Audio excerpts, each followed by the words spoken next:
A man who became a champion skier of Olympic standard. A man who founded an economic development foundation that has created industrial factories and employment throughout the third world.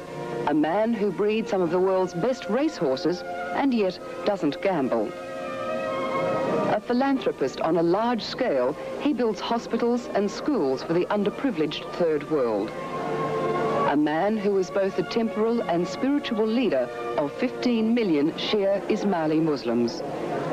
A man the Western press refer to as the quiet man of Islam.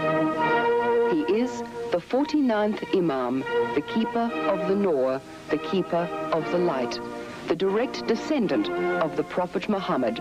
He is the Aga Khan.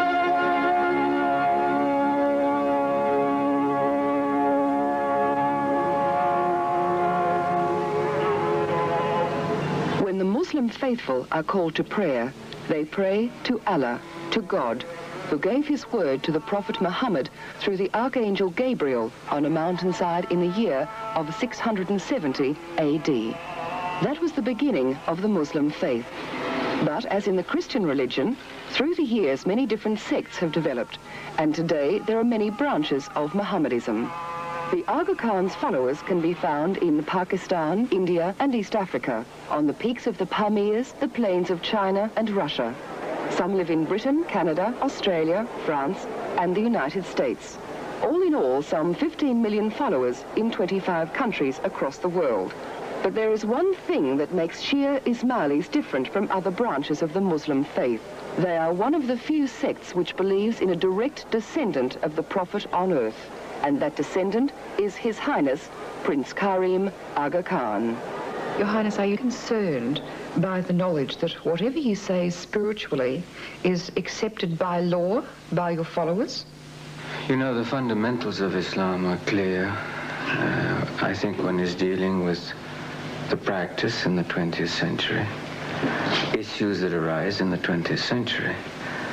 Do you think that the role of Imam is something that everybody completely understands? Not in the Western world. Certainly not. I think in the East, yes. But I think in the Western world, very, very few people understand what the Imamat is, and I think very few people understand Islam generally. Would you like to see them understand it more in the Western world? I think it's fundamental. I think it's one of the most important things that has got to happen in the next 10 to 15 years.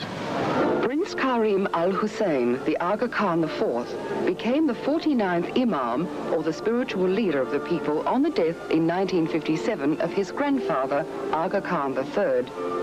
It was, to say the least, a most impressive ceremony, which would have equaled the crowning of an heir to the British throne.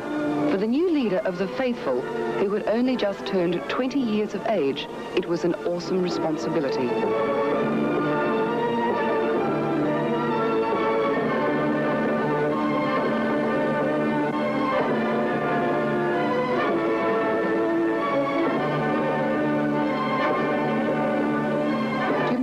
Going through your mind at the time?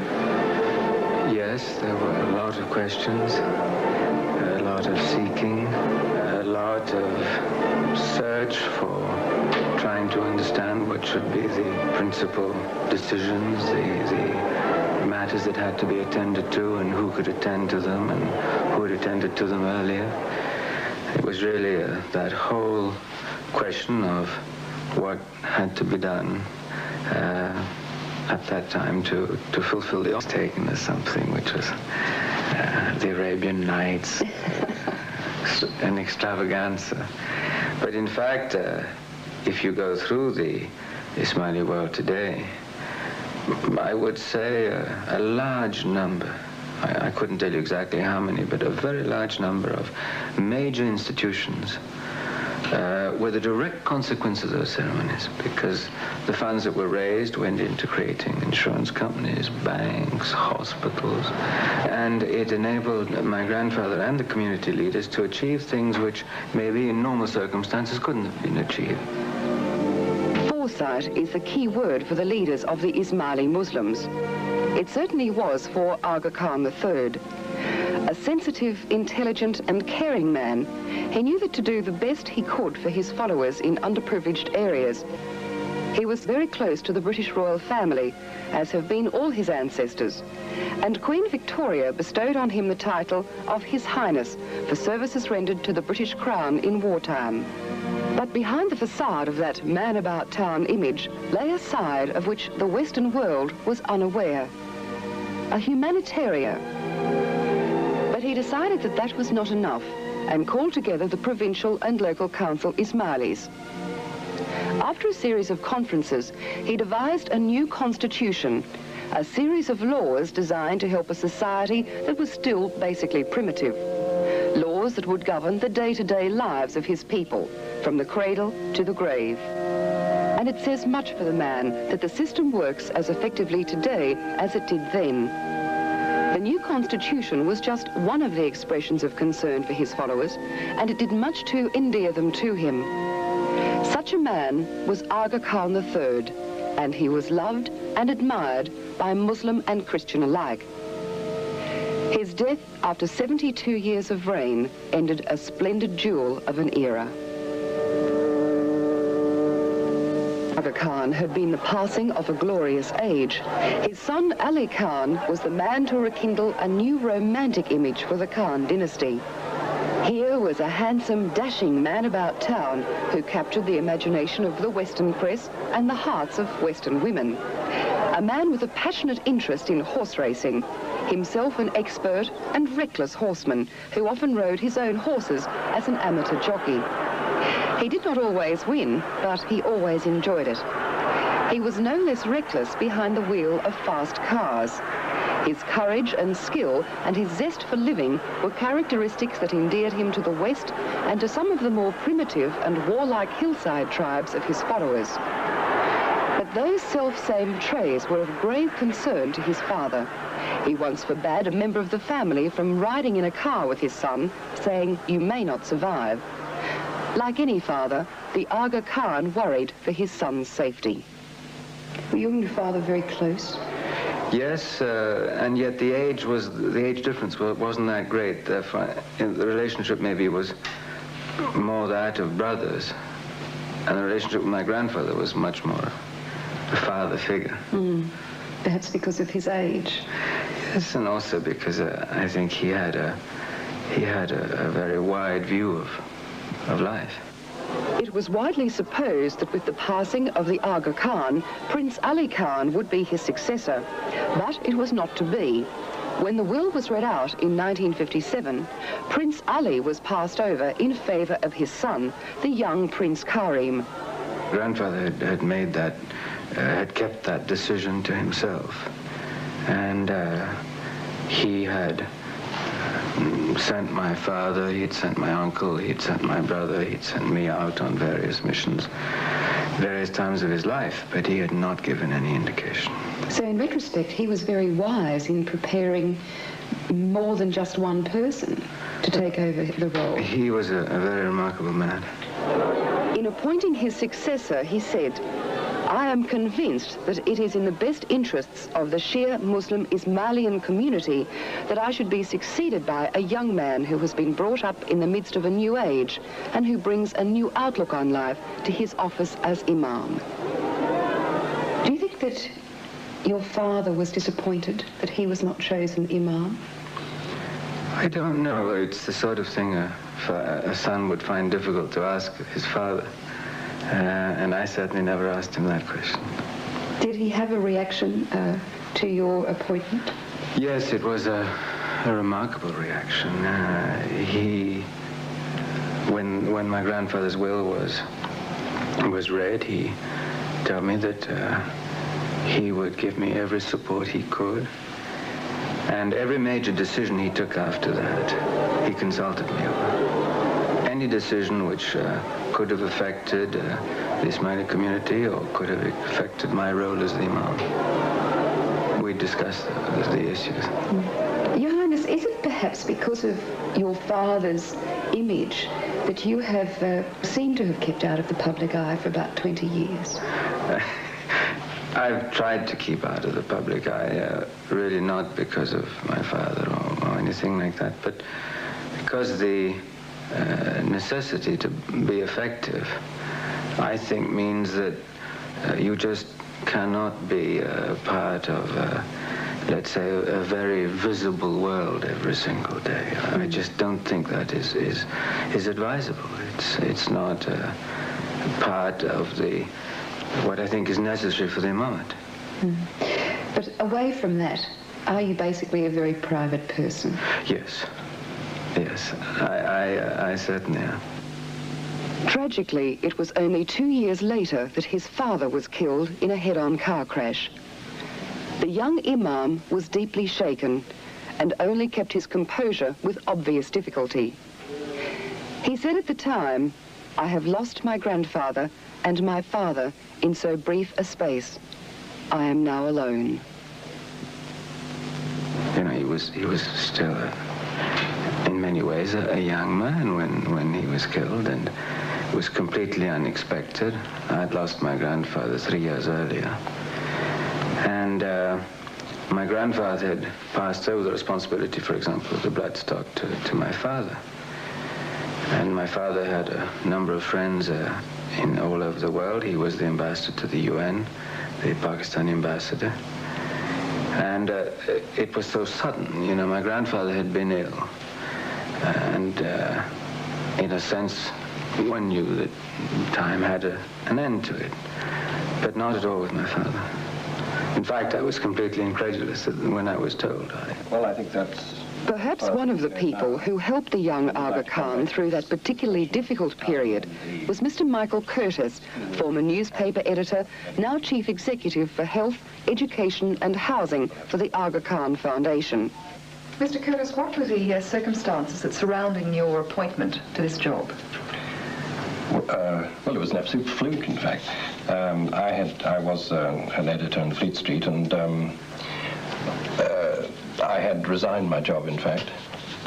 I had a slight disagreement with my proprietor, and I was really taking a bit of holiday, looking around, and it so happened that just at that time, the Aga Khan had just succeeded his grandfather and was looking for somebody to help him in a tour of all his communities around the world.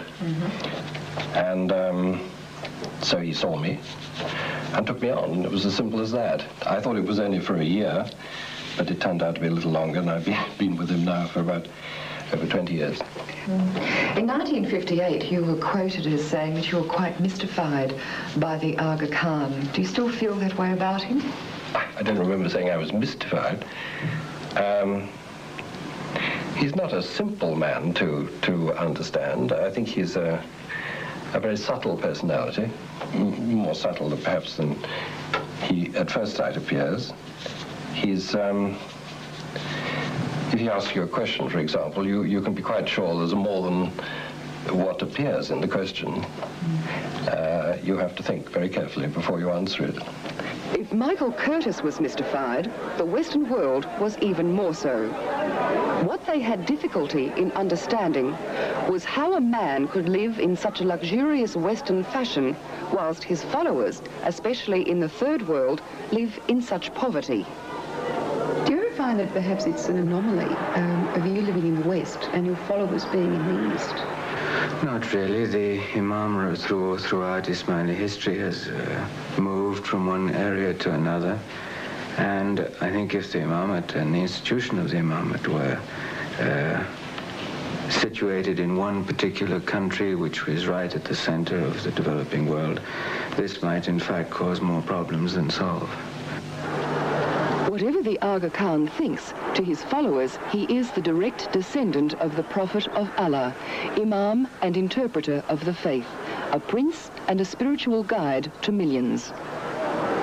It is difficult for the Western world to understand how a man can be both spiritual and physical caretaker, as is the Imam of the Ismailis.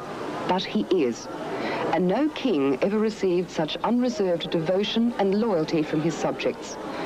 And no subjects ever received such personal interest and concern as they do from their leader.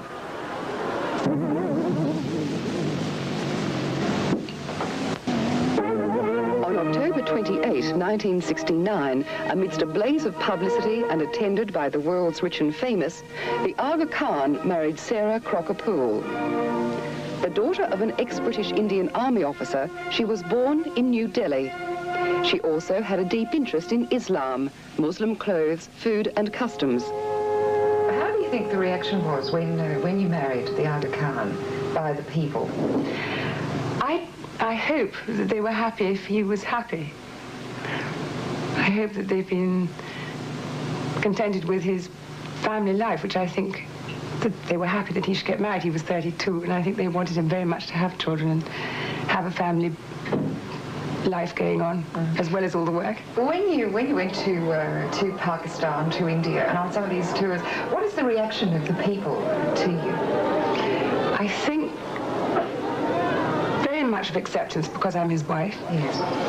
I think that then if you show a genuine interest, and you are really interested, then obviously you get a better relationship which continues. In each trip it becomes easier because you are into the life. I think the first ones were obviously difficult for me because I didn't know anything. And now it's becoming much more enjoyable.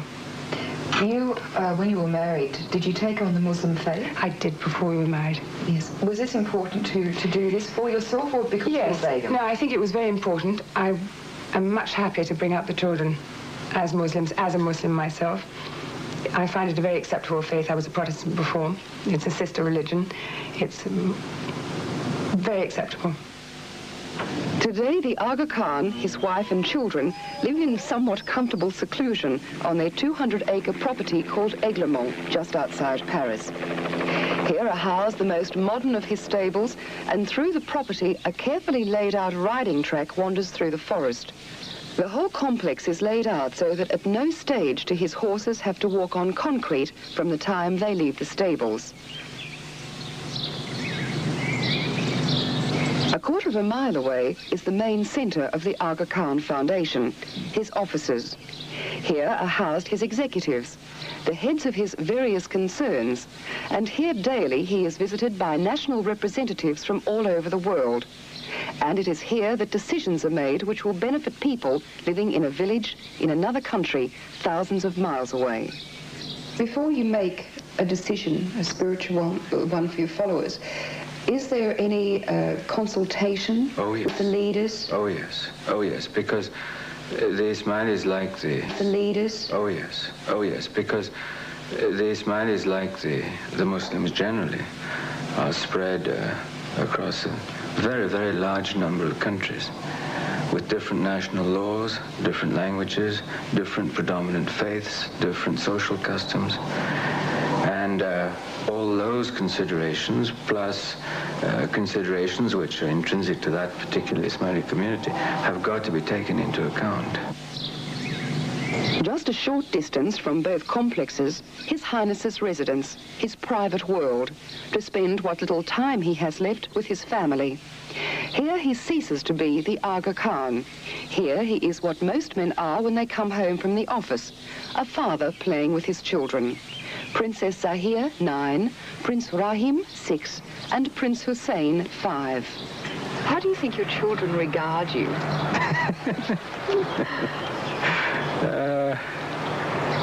An absentee father, really? I think, you know, that they are still so young that there's probably fairly little understanding at this age of the role that I have. But we certainly laugh together and ski together. But I don't see as much of them as I'd like to. Do you have a close relationship with your children, despite the fact that you called yourself an absentee father? I think so, in the sense that I think we have a fairly common sense of humor in the family, and we laugh at the same things, and enjoy the same things. His children obviously give him a lot of pleasure, and pleasure is something the Aga Khan does not allow much time for, unless it combines with business, as do his horses appear on the race list. It is always at short odds, and yet he himself does not gamble and has never backed any horse, let alone his own.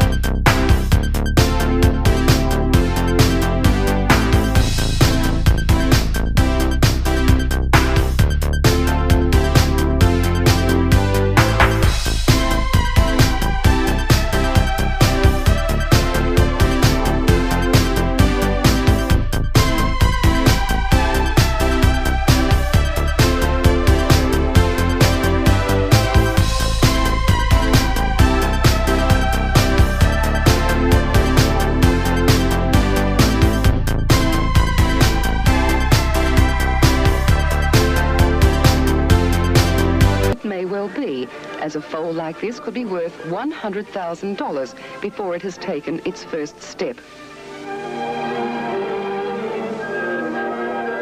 And it is here in Ireland that a foal receives a love that has been peculiar to Irishman and his horse since time began.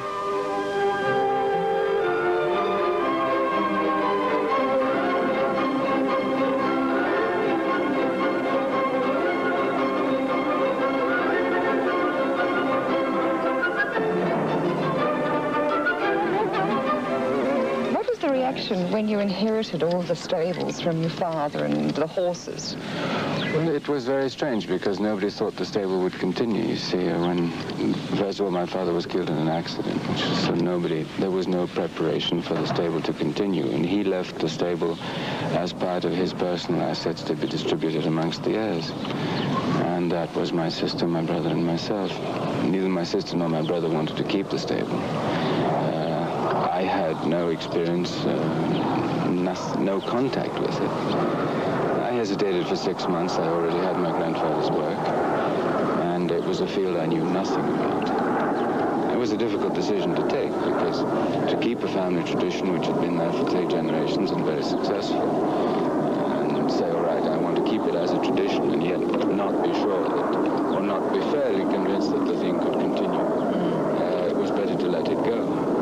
So I had to learn about a field which I knew nothing. But obviously you've done it very successfully. It's been a long learning experience, and I'm not sure I know anything more today than I did the day I inherited the horses. It's one of these fields where there's no certainty in any area. Do you ride now just purely as a business interest, or is it something that you've really grown to love? No, I really enjoy it now. I had to learn. When I took it over, I had a certain number of decisions to make. One was that the stable had to stand on its own feet. I didn't feel it was right to have a large amount of money going into horses. So I do run it with the objective of it being self-sufficient. But within that context, it's a wonderful sport.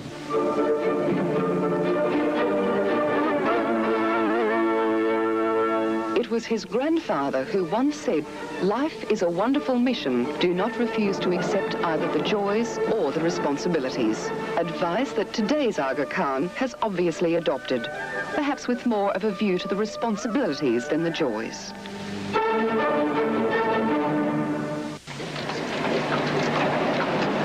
When Prince Karim inherited the title of Imam, he also inherited its responsibilities, just one of which was the Janmai maternity home founded by his grandfather. He was aware that the maternity home and a number of other institutions would have to change with a rapidly changing age if they were to survive in the future. So he hired a West German firm of industrial experts to advise him on what needed doing and how, fulfilling his grandfather's prophecy, the next Imam must be a man of vision. He wanted to broaden and develop his grandfather's efforts for his people, but to do so, he needed an organization. An organization to apply modern management techniques to create industries which would in turn create employment. So the Aga Khan founded an institute called the Industrial Promotion Services, now known throughout the world as simply IPS. And I created it because in the early 60s, I was concerned in a number of countries where the community was living with the fact that the community was, in my view, too concentrated in certain areas of national life, in certain economic areas. And I felt that it was important that future generations should diversify their activities. And in order to do that, they had to have an institution to lead, to make investments, to mobilize know-how. And the objective was to put together industrial development projects with international support, international know-how. And since then, since the early 60s, there's been a great deal of work done in that field. A great deal of work done in that field is almost an understatement. Today, there are 45 companies operating in 7 different countries. In Nairobi alone, there is the Plastic and Rubber Industries Limited, Wire Products Limited, Embassy Industries Limited, Marble Industries Limited, Kenya Litho Paper Company Limited, and in Bangladesh, jute mills founded by his grandfather employ in excess of 20,000 people. So within 2 countries alone, the Aga Khan Economic Development Program employs well over 30,000 people. Do you have any idea how many people that you would directly or indirectly employ? No, I don't. I would think it's a fairly substantial number, but it's not a question, funnily enough, I've asked myself, and I don't know the answer. Because you employ not only Ismailis, but also many people just in each area. Yes, I don't feel that the community should restrict its contacts, no access to sources of knowledge, know-how, etc., just to their own people of their own faith or background. And in my own organization, in the Secretariat that I have people from all different parts of the world, different faiths, but they do have a common objective. That I think is the strongest element. It was about this time that the Aga Khan began his only other personal interest, apart from his horses. The Costa Smeralda, a Sardinian holiday resort built to a criteria of excellence for the last word in get away from it all holidaying.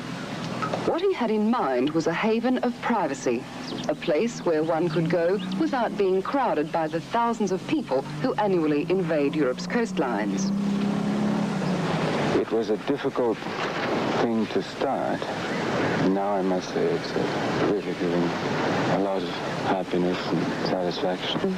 Did you ever think it was rather strange for a religious leader to have something? First of all, my involvement was an accident to begin with. It wasn't a planned investment. Secondly, in Islam, you know, I think Muslims expect leaders to participate in their life. We don't have the same division as you maybe will have in certain parts of the Christian world, at least, where maybe the clergy is not expected to participate in everyday life. That's a concept which is foreign to Islam. And it's now enabled me, frankly, to play all that experience back into the developing world, which is my area of interest. And from that, we've gone into tourism in Kenya, in Tunisia. We're looking, in fact, we're involved now in Pakistan. We may go into Turkey also, but there it's development for the third world. The experience gained from his private resort decided him to develop into the hotel business. With characteristic big thinking, he built a chain of hotels and lodges and gave them the name Serena. Today, hotels like this one in Mombasa and this safari lodge upcountry from Nairobi employ some 666 people. The number of developing countries are really unique in their beauty. And tourism is something which a number of those countries have made an absolutely fundamental prop for their development. A country like Kenya, for example, its #1 foreign exchange earner is tourism. And it's an area of activity which generates hard currency to the country. It's labor intensive, therefore countries that have got unemployment problems are happy to see tourism develop. And I think above all, it has a sort of lateral effect in the sense that it generates small business. Small families can survive from the fallout of tourism. People who make pottery, carpets, paintings, all that sort of thing. So I view it as a very, very important area of development for certain countries. Not all of them can do it. Diversifying even more, he found that his followers were paying high insurance premiums for their business and private life. So the Aga Khan's Economic and Development Organization went into the insurance business, broadening and streamlining the Jubilee insurance companies founded by his grandfather with the proceeds of his gold, diamond and platinum ceremonies so criticized by the Western press. If that was not enough, he decided to go into the newspaper business. I got involved in the newspaper business in Africa quite some years back because in fact there were in East Africa no newspapers that really expressed African views to Africans. That was the objective of setting up a newspaper group, which has also a printing company where we do job printing also. Mm-hmm. So the printing company was an offshoot? It was an offshoot. It was started more or less simultaneously as the newspaper venture, because the newspaper venture for the initial years obviously was going to be a difficult one to carry, whereas commercial printing was sound. So it would have been a fairly risky business, I should imagine. It certainly is. But to the Aga Khan and his foundation, risk is always there. The IPS and its various concerns and businesses are always at the mercy of a delicately poised political climate. And if the tide of politics changes, as it did in Uganda, from where all of his followers were expelled and their various businesses and private interests confiscated by the state, then the Aga Khan loses everything. But the IPS continues on in other countries, creating employment, stimulating import and export trade to and from developing countries, and generating funds. So the aims and objectives of IPS are quite varied from one country to another. Yes, they adapt to the local economic situation, but it is basically oriented towards the private sector, not the government sector, and it is basically aimed at developing new entrepreneurs. These are people, we're not really trying to extend industrial families that have already become industrial families. We're trying to help people become industrialists for the first time. It's a long-term thing. It's developing resources, material resources and human resources.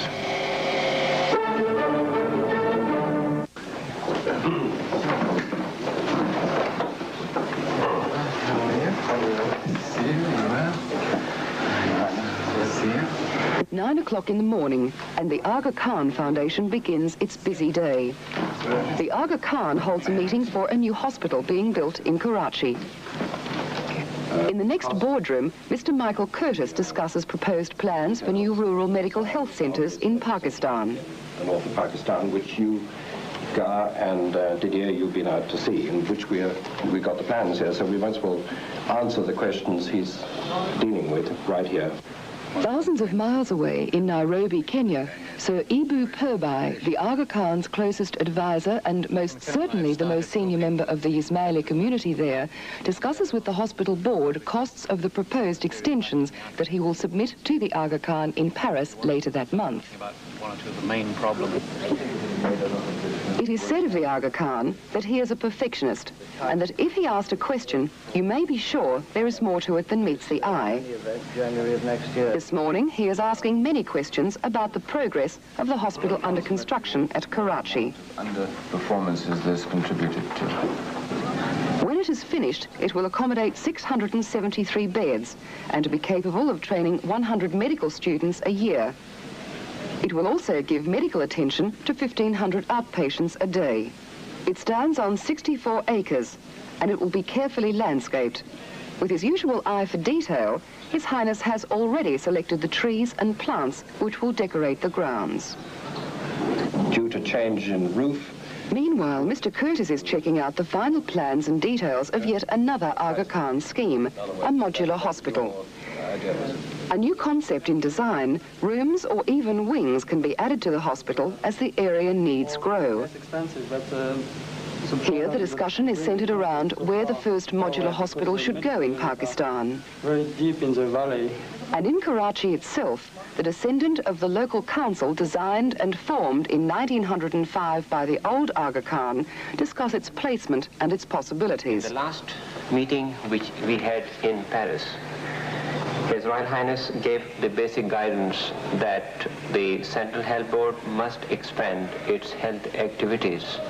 It is decided that one of the first placements will be a village called Mirpur Sakro. The village is poor and the people are poor. And there are thousands of villages just like this one throughout Pakistan and throughout many other underdeveloped countries. But this village is lucky. It has a rural health centre. It isn't much by Western standards, but it means a lot to them, and it was funded by the Aga Khan. After we started the maternity child health centers here, the maternal mortality has come down. Our figures are almost half than the figure quoted in the nation so far as the infantile mortality rate is concerned. And we have realized the results have been pretty good. If I say you, probably I will be right that in this village, at least 85 to 90% of children have been vaccinated against the communicable diseases. Mirpur Sakro even has a small school, again funded by the Aga Khan. The school is not to teach the 3 R's, reading, writing and arithmetic, but to teach hygiene and cleanliness and general health care. And when one looks at the village outside, it is difficult to imagine that these sleeping toddlers come from that village. But this village and others like it in underdeveloped countries is what the Aga Khan Foundation is about, combating disease, poverty and raising the general standard of living. His rural health centre, 200 miles up-country from Karachi, is just one of the end products of monies raised by the IPS, the Economic Development Corporation, and even his racehorses. Would it be easier, perhaps, for you, as Imam, to have your people less scattered? Yes, I think it might be easier in some ways. On the other hand, there is a lot of strength in diversity. And there is certainly a lot of diversity in the work that the Aga Khan does. In Kenya alone, he has helped build and develop over 100 schools since 1957. He founded an education system that ends with graduation from university and begins in nursery schools with 5-year-olds like this. Is education perhaps another form of investment? Absolutely. For you? It's for any community, I think, any group of people, a fundamental security for the future. I can hardly think of anything which will give them as much security as a good education. And a good education is what they get. And from education comes ambition. And from ambition comes progress. When I grow up, I'll be a doctor, a pilot, a teacher, a policeman, a doctor. Engineers, pilots, doctors, and the future of their country. The ambitions of these 5-year-olds are nurtured and carefully fostered as a good gardener would take care of his seedlings. And at the age of 7, they are transplanted to primary school.